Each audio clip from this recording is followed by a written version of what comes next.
A paz do Senhor Jesus para todos. Vamos dar sequência no estudo que estamos fazendo do livro do Apocalipse. Hoje estaremos refletindo na lição de número 9, que vai falar sobre as duas bestas da grande tribulação. Esse é mais um dos relatos do livro do Apocalipse que se dará no fim dos tempos. E teoricamente, ou de uma forma superficial, esse nome besta é um tanto quanto vulgar. Quem nunca ouviu falar dele, né? Até mesmo aqueles que nunca leram a Bíblia, às vezes já ouviram ou falaram em algum momento esse nome, talvez numa rodinha de amigos, né? Quando, de uma maneira pejorativa, alguém é chamado de besta.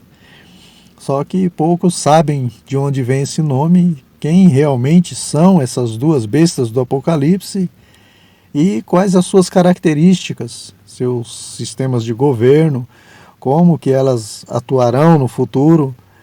Mas hoje teremos a oportunidade de aprender um pouco mais, já que esses são os objetivos a serem alcançados nessa lição.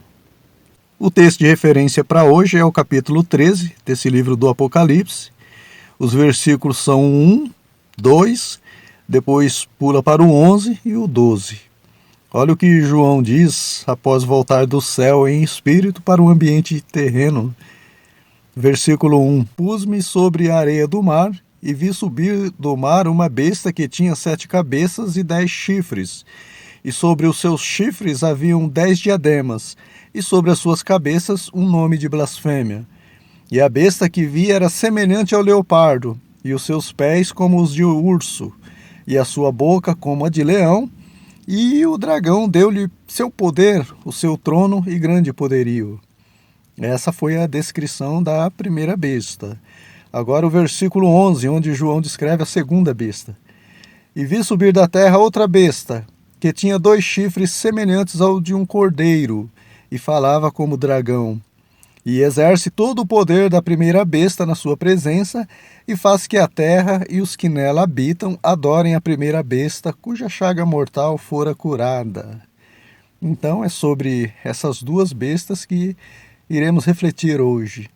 Agora, irmãos, eu acredito que a igreja fiel será arrebatada antes de tudo que vamos estudar hoje vier a acontecer. Os crentes fiéis não estarão nessa terra quando essas visões de João se cumprir. Eu creio sim. E eu falo isso com base em Apocalipse, capítulo 3, versículo 10, onde Jesus garante que vai livrar a igreja fiel dessa hora da tentação que há de vir sobre os que habitam na terra. E também em 1 Tessalonicenses, capítulo 1, versículo 10, onde o apóstolo Paulo, inspirado pelo Espírito Santo, garante que Jesus há de livrar a igreja fiel da ira futura. Agora a questão é, por que Jesus está revelando para João como será a ação dessas duas bestas e assim repassar para a igreja, se ela não estará nessa terra quando tudo isso acontecer? Porque, conhecendo tudo isso de antemão, vai gerar um temor, uma vigilância e, consequentemente, um preparo maior da igreja para o arrebatamento. Porque Jesus disse que isso é necessário, vigiarmos, orando em todo o tempo, para que sejamos achados dignos de evitar todas essas coisas e estarmos de pé quando Ele voltar. E não tem nada que nos incentive mais a levar uma vida de constante vigilância e oração do que conhecer tudo isso que irão passar aqueles que ficarem para a grande tribulação. O tópico 1, então, vai falar sobre essas duas bestas do Apocalipse. Ele diz que elas serão duas figuras públicas, notórias, alguém de destaque, que marcarão a grande tribulação. E Deus já revela de antemão as características dessas bestas, né? A fonte de sua influência, o poder que terão sobre os povos, o que elas farão no mundo e qual o sistema político e econômico que vai predominar nesse tempo, porque essas informações servirão de alerta também para aqueles que não subirem no arrebatamento. Sabendo de tudo isso, os crentes que ficarem para a grande tribulação vão recusar a adoração à besta e a sua marca na testa ou na mão direita. E Deus estará sendo justo, irmãos, ao permitir que esses crentes passem por tudo isso, porque será a consequência por não terem se preparado para o arrebatamento, né? Mas o Senhor tem todo um cuidado de preservá-los também, além de não permitir que eles sejam tentados acima do que possam suportar. Antes, com a tentação, dará o escape abreviando esse tempo, né? Senão nenhuma carne se salvaria. Então, irmãos, verdadeiramente as misericórdias do Senhor são a causa de não sermos consumidos. O item 1.1 explica o porquê que esses personagens são chamados de bestas. Essa palavra besta ela vem do grego therion, que significa fera.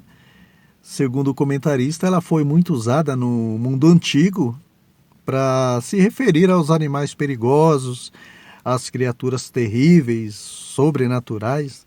Daí também a expressão besta fera, né? Mas esse nome também tem outro sentido, diz respeito às pessoas com atitudes bestiais, ingênuas. Nesse sentido, essas bestas do Apocalipse não serão nada bestas, porque a Bíblia diz que elas enganarão a muitos, se possível até os escolhidos. Então, essas bestas elas são chamadas dessa forma, né? Devido às suas crueldades, às suas maldades, às suas atitudes animalescas, né? Não é por ingenuidade nem pela aparência física, porque João está fazendo uso do recurso da comparação quando vai descrever o que viu, né? Se essas bestas se manifestassem no fim dos tempos como João viu, ali no seu aspecto físico, também não enganariam ninguém, né? Até mesmo o diabo, irmãos, se transfigura em anjo de luz para enganar as pessoas. Então essas bestas serão pessoas mesmo, e de testemunho exemplar, né? Quem sabe de famílias nobres, né? Pessoas que ninguém jamais imaginaria serem as bestas das profecias. O item 1.2 confirma que essas bestas não serão feras exteriores como foram descritas na visão de João, mas serão duas pessoas, né? Pessoas por fora, né? E intenções maléficas, cruéis, de bestas feras mesmo, por dentro, né? E como pessoas, apesar de receberem poder do dragão para operarem sinais e prodígios, elas não terão uma força impessoal ou sobrenatural, né? Elas passarão por todo aquele processo natural de qualquer ser humano. Nascerão de um ventre, crescerão, estudarão, quem sabe até trabalharão.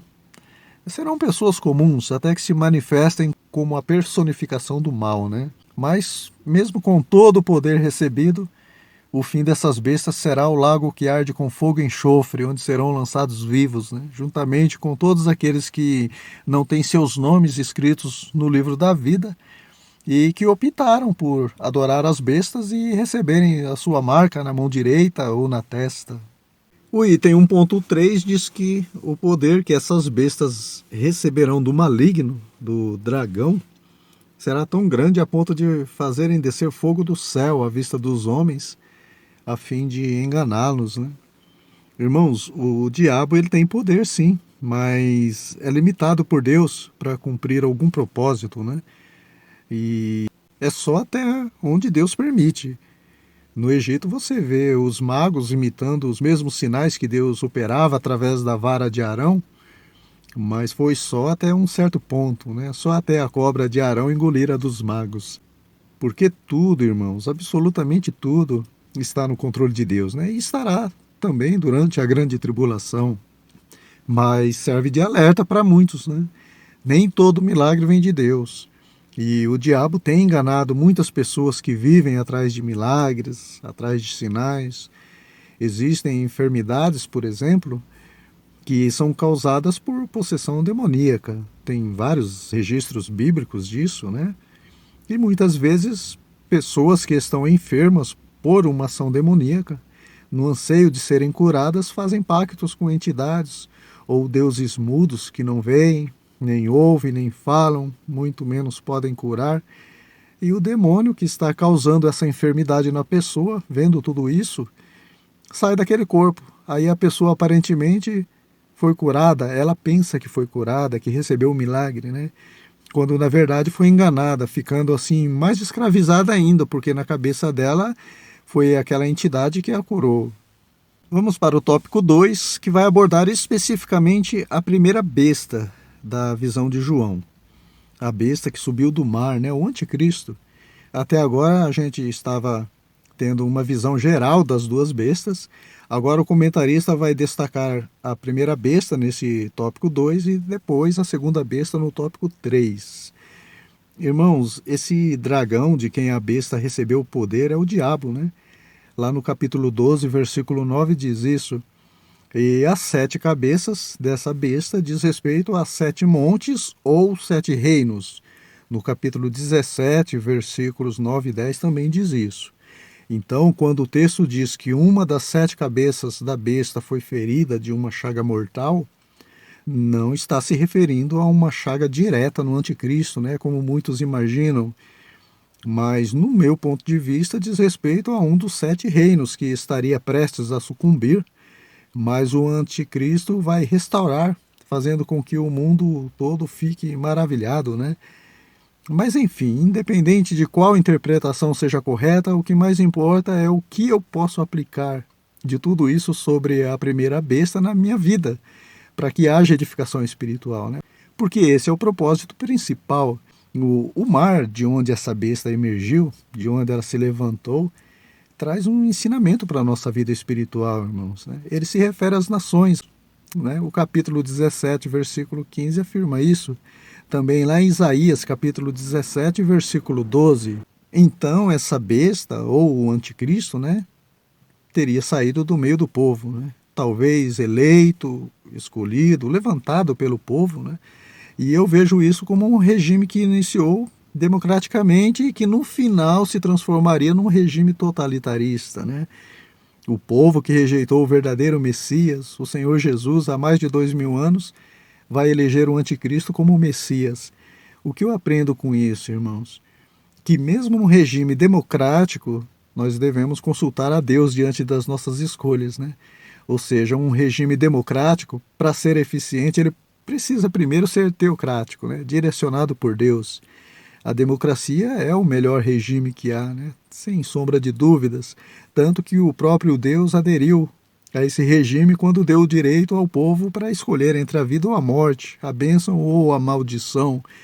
Mas notem que logo na sequência, né, sem imposição alguma, mas como um conselho, Deus diz para o povo, né, escolhe a vida para que vivas tu e a tua semente. Ou seja, teocracia na democracia. Irmãos, eu não posso abusar do meu direito de escolha a ponto de nem a Deus consultar, né? Porque as aparências enganam. Há caminhos que para o homem parecem direito, mas o final é caminho de morte. Ló que o diga, né? Abraão foi democrático e deu a Ló o direito de escolher qual direção seguir. Aí ele viu as campinas verdejantes de Sodoma, é para lá que eu vou, né? E se deu mal. Era um sepulcro caiado, né? E quantos líderes mundiais que foram um dia aparentemente bonzinhos, mas se tornaram genocidas, os Hitlers da vida, né? Com relação ao anticristo não será diferente. Ele terá uma ótima aparência de ser o cara, né? Como dizem por aí, a solução para os problemas financeiros, políticos, sanitários da humanidade. Mas quando disserem que a paz e segurança virá repentina destruição, né? Irmãos, Salmo 18, versículo 30, o caminho de Deus é perfeito, né? Até mesmo as pequenas escolhas sem Deus podem gerar grandes problemas. O item 2.1 fala sobre os nomes e os títulos do anticristo, que por sinal revelam sua natureza e seu caráter. A Bíblia não revela o nome próprio do anticristo, quem ele é ou será. Se a Bíblia não revela, não adianta sair por aí especulando que é fulano, cicrano ou beltrano. Se as coisas encobertas pertencem a Deus e as reveladas são para os homens, então vamos nos deter somente ao que nos é revelado acerca do anticristo. Daniel chama ele de príncipe, assolador, ponta pequena. Paulo já diz que ele é o homem do pecado, o filho da perdição, o iníquo. João dá uma espécie de resumo para tudo isso. Ele chama esse personagem de anticristo 4 vezes nas suas cartas, né? Então não importa quem ele seja, irmãos, né? Se todo mundo fala mal dele é porque não é flor que se cheire. Agora, por que que João chamou 4 vezes esse sujeito de anticristo, né? Já parou para pensar nisso, irmãos? Porque ele contraria tudo que é de Cristo. Ele é a oposição de Cristo. Agora pensa comigo. João disse também que muitos se têm feitos anticristos, não é assim? E João não está se referindo ao anticristo principal, mas aos protótipos do anticristo, né? Quem são esses, irmãos? Dá para ter uma noção. Se o anticristo ele é chamado dessa forma porque ele é contra Cristo, e o nome pelo qual Cristo se chama é a palavra de Deus, os protótipos do anticristo são todos aqueles que vivem em desacordo com a palavra de Deus, não é? Simples assim. Irmãos, é duro falar isso, né? E eu sei que ouvir também. Mas aqueles que vivem em desobediência à palavra de Deus, na contramão da palavra que é Cristo, estão com as mesmas características do anticristo. Vamos para o item 2.2, que mostra o retrato falado do anticristo. Procura-se vivo ou morto, de preferência morto, né? E bem morto. Quem dera, né, irmãos? Mas a Bíblia diz que ele estará bem vivo, né? E será lançado vivo num lago que arde com fogo e enxofre.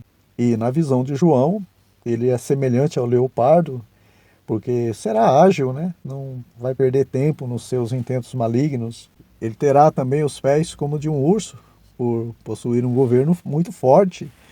E também uma boca como a de um leão, rugindo, buscando a quem possa tragar. E por subir do mar, das multidões, muitos entendem que realmente se trata de um líder político mundial, né? 10 chifres, chifre fala de reinos, né? E poder. O anticristo terá 10 reinos poderosos sob o seu domínio, né? Irmãos, os judeus se decepcionaram com Jesus porque esperavam um líder guerreiro e sanguinário com seus inimigos, né? E de repente Jesus aparece montado num jumentinho, humilde, manso de coração. Agora eles terão o que queriam, né? Um líder animalesco, carrasco, não só com os inimigos deles, dos judeus, mas com os próprios judeus e com toda a humanidade, né? Eles achavam que o discurso de Jesus era duro quando ele falava de renúncia ao pecado, de um compromisso sério com ele, né? Duro é esse discurso, quem poderá ouvi-lo, né? Só que João disse, né, que os mandamentos do Senhor não são pesados. O próprio Senhor Jesus também disse que o meu jugo é suave, o meu fardo é leve. Agora, infelizmente, vão ter que aturar o jugo duro e o fardo pesado do anticristo, se não se converterem enquanto é tempo, né? Para que possam subir no arrebatamento e ficarem livres do poderio do anticristo. E isso serve para todos aqueles que também acham que servir a Cristo é um fardo pesado e querem desistir. Já o item 2.3 fala sobre outras características do anticristo.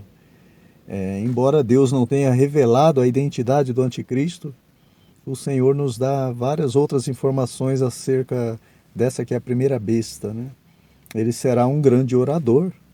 Daniel, capítulo 11, versículo 36, diz que ele falará coisas incríveis, né, com poder muito grande de persuasão nas palavras. Irmãos, nem sempre eloquência nas palavras é sinal de Deus. Às vezes um simples nós vai, a gente fomos, tem mais de Deus do que um irmãos, a glória é fugaz, não obstante, a obscuridade distende reiteradamente. Uau! Claro que não podemos generalizar, né? Cada caso é um caso. Paulo era eloquente, mas cheio de poder de Deus nas palavras. Só que o que a gente está querendo dizer é que Pedro era indouto, né? Ele não tinha muito estudo, ele não entendia nem os escritos de Paulo, mas em 2 pregações, quase 8.000 almas se converteram. Mas enfim, a outra característica do anticristo é que ele será um empresário que dominará a economia mundial com sua marca, né? A marca mais famosa do mundo, a marca da besta. E ele também será um político notável, que vai solucionar, pelo menos por 3 anos e meio, todos os problemas da humanidade, né? Depois do primeiro mandato, de 3 anos e meio, salve-se quem puder, né? Corram para os montes no segundo mandato. E aí, irmãos, qualquer semelhança será mera coincidência com o que estamos acostumados a ver, né? Mas ele será vencido pelo Rei dos Reis e Senhor dos Senhores, o nosso Senhor Jesus Cristo, né? E não será uma batalha ferrenha como parece, né? porque será uma batalha entre o Criador versus criatura. Imagino que vai dar, irmãos. A Bíblia diz que Jesus o desfará apenas com um sopro, né? A humanidade pode ser como gafanhotos diante do anticristo, mas o anticristo será como gafanhoto diante de Deus. Vamos para o tópico 3, que vai falar agora sobre a segunda besta, que subiu da terra. Essa terá apenas 2 chifres, né? Como o chifre indica poder, essa besta terá menos poder que a primeira, que tinha 10 chifres, né? Em Apocalipse, capítulo 19, versículo 20, diz que essa segunda besta será o falso profeta. E profeta diz respeito à religião. Então, essa besta, diferentemente da primeira, que será um líder político, essa já será um líder religioso mundial. E assim como o anticristo, onde muitos já se têm feito anticristos, conforme afirma João, por viverem na contramão da palavra de Deus, que é Cristo, muitos se têm feito falsos profetas, conforme diz o Senhor Jesus, ao proferirem aquilo que Deus não mandou falar. O que chama atenção nessa segunda besta é que seus chifres eram semelhantes ao de um cordeiro, mas ela falava como um dragão. Isso fala de hipocrisia, né? De falsidade, que é a principal característica de um falso profeta. Os irmãos sabem que cordeiro na Bíblia fala de Cristo, né? E dragão já vimos que se refere ao diabo. Então essa segunda besta, o falso profeta, se mostrará manso como um cordeiro, né? Como Cristo, mas cheio de crueldade como o dragão, como o diabo. O poder que essa segunda besta terá será tão grande que ela vai fazer uma imagem da primeira besta e essa imagem vai falar, irmãos, né? E todos deverão adorar a imagem da besta. Irmãos, veja se não dá para enganar muita gente, né? Por isso que Deus vai abreviar aqueles dias, né? Senão nenhuma carne se salvaria. Não só pelo sofrimento que virá, mas pelo engano também. E por causa dos escolhidos, serão abreviados, sim, aqueles dias. O item 3.1 diz que essa besta, esse falso profeta, marcará o governo do anticristo. Ela que vai preparar o caminho para a primeira besta, né? Imitando o Espírito Santo com sinais. Só que serão sinais com propósitos malignos, realizados durante a grande tribulação, né? E aqui, irmãos, o Espírito Santo nos chama a atenção, mais uma vez, que não é por sinais ou milagres que se mede a autenticidade de alguém ou de alguma religião, mas se a vida na prática e os ensinamentos estão de acordo com os padrões bíblicos, né? Em Atos dos Apóstolos, no capítulo 16, fala de uma jovem que tinha um espírito de adivinhação. Seria uma cigana ou cartomante nos dias de hoje, né? E ela dava muito lucro para os seus senhores, né? E essa adivinhação não vinha de Deus, era demoníaca, porque Paulo, cheio do Espírito Santo, teve esse discernimento e expulsou o demônio daquela jovem, né? Agora, se aquilo não vinha de Deus, vinha do diabo. A questão que fica é como essa jovem adivinhava se o diabo não é onisciente, se ele não conhece o futuro e nem os pensamentos, né? Irmãos, o diabo ele não é onisciente, realmente, né? Mas ele vê, ele ouve o que eu e você fazemos ou falamos. Então ele faz a delação do que viu ou ouviu para os seus adeptos, né? Os chamados adivinhos, ciganos, cartomantes, astrólogos, dando a impressão de que é algo que vem de Deus, né? Será que tem crente que consulta horóscopo, signo? Só Deus sabe, né? Enfim, irmãos, no caso dessas duas bestas, a Bíblia diz que elas receberão sim poder do diabo, mas a gente não pode esquecer que o diabo, o que ele mais sabe fazer é enganar as pessoas. Já o item 3.2 diz que essa besta implantará um sistema único financeiro mundial. É uma moeda única que vai controlar o sistema financeiro do mundo todo, né? Nesse sistema inclui adoração à besta, submissão aos padrões políticos do anticristo, controle das finanças de cada pessoa no mundo todo, através da marca da besta. Só entra e sai, só compra ou vende quem tiver a sua marca na mão direita ou na testa, né? Independente se é rico, pobre, livre ou presidiário, homem ou mulher, grande ou pequeno, não importa, né? Aqueles que não aderirem a esse sistema serão torturados e mortos. E aqueles que aderirem sofrerão o juízo de Deus por toda a eternidade, né? No lago que arde com fogo e enxofre. E que marca será essa, né? Parece simples de saber, já que João diz em Apocalipse, capítulo 13, versículo 18, que será o número 666. Né? Mas notem que antes João diz que é necessário ter sabedoria para decifrar o número da besta. Como assim, se ele já disse que será o 666, né? Porque provavelmente esse número é simbólico, né? O interessante é que, assim como Deus Trino, o Pai, o Filho e o Espírito Santo, é adorado com Santo, Santo, Santo, é o Senhor Deus Todo-Poderoso, que era, que é e que há de vir, assim também muitos adorarão a besta, né, com 666. Quem é semelhante à besta? Quem poderá batalhar contra ela, né? Enfim, irmãos, a Bíblia não revela que marca será essa, mas o fato é que essa marca vai controlar a economia mundial. Por último, o item 3.3 fala sobre o sistema único religioso mundial de adoração ao anticristo, que também será implementado pela segunda besta, ou falso profeta. Isso fala da unificação de todas as religiões, né? O chamado ecumenismo ou sincretismo religioso, tanto o catolicismo, o espiritismo, o cristianismo, islamismo, budismo, satanismo, enfim, tudo quanto é ismo que os irmãos imaginarem, todos serão ligados, unidos ao anticristo, né? E se você parar para refletir bem, já existe isso, né? Esse sincretismo, só mudam os nomes, mas a submissão de todas as religiões que não servem ao Deus vivo está voltada para o inimigo, para o diabo. Os nomes são diferentes, mas as estátuas são as mesmas, né? São as mesmas entidades.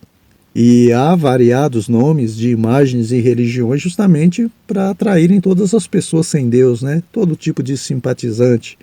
Se alguém não simpatiza com uma religião, ele vai para outra, mas o líder espiritual que está por trás de todas é o mesmo, né? Por isso que não há perseguições a essas religiões, apenas ao cristianismo verdadeiro. Então, essa unificação das religiões se dará porque todas elas já estão à mercê do diabo como único líder, né?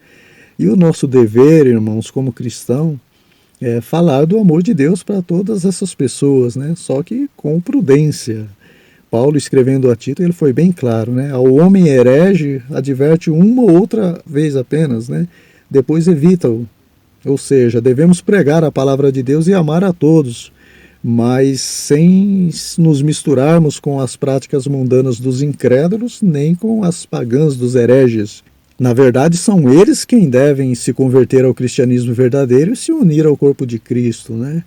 Irmãos, a verdade é que só existem duas religiões, não tem como fugir disso. O cristianismo verdadeiro, né, composto por aqueles que estavam desligados de Deus pelo pecado, mas que foram religados nele pela fé em Cristo, daí o nome religião, que é religar, e a falsa religião, que está ligada a alguém que é falso, ao diabo, ao anticristo, ao falso profeta, né? Jesus disse, quem não é comigo é contra mim. Amém, meus irmãos? Chegamos ao final de mais uma lição. Eu espero ter sido claro nas explicações. Esse tema é muito complexo, né? Mas se você ficou com alguma dúvida, deixa aí nos comentários, tá bom? Na próxima semana, se Deus nos permitir, estaremos de volta para refletirmos na lição de número 10, que vai falar sobre a volta do grande rei. Eu tenho certeza que Deus vai abençoar ricamente também essa lição. Deus abençoe a todos. Tenha uma ótima aula na IBD da sua igreja. Eu espero vocês na próxima lição.